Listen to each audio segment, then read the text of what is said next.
आज आपण पाहणार आहोत मोबाईलवरूनच जनगणना कशी पूर्ण करायची। census.gov.in या वेबसाईटवर जा। सेल्फ एन्युमरेशन या पर्यायावर क्लिक करा आणि महाराष्ट्र राज्य निवडा, कॅप्चा कोड भरून ओके करा। कुटुंब प्रमुखाचा मोबाईल नंबर आणि कॅप्चा कोड भरून भाषा निवडा आणि OTP टाकून लॉग इन करा। त्यानंतर तुमच्या घराचे ॲक्युरेट लोकेशन निवडा। दुसऱ्या टप्प्यात तुमच्या घराची माहिती भरायची आहे। घराची जमीन, भिंती आणि छत कोणत्या प्रकारचे आहे याची अचूक माहिती भरा आणि जतन करा। तिसऱ्या स्टेपमध्ये तुमच्या घरात किती व्यक्ती राहतात त्यांची संख्या लिहा।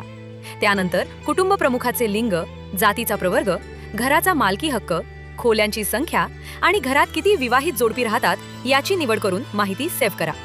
चौथ्या टप्प्यात पाण्याच्या स्रोताची माहिती, प्रकाशाचे साधन, शौचालय, गटार आणि स्नानगृहाची व्यवस्था कशी आहे हे निवडून माहिती जतन करा। पाचव्या स्टेपमध्ये तुमच्याकडील मालमत्तेची माहिती द्यायची आहे, जसे की मोबाईल, लॅपटॉप, सायकल, मोटारसायकल किंवा कार।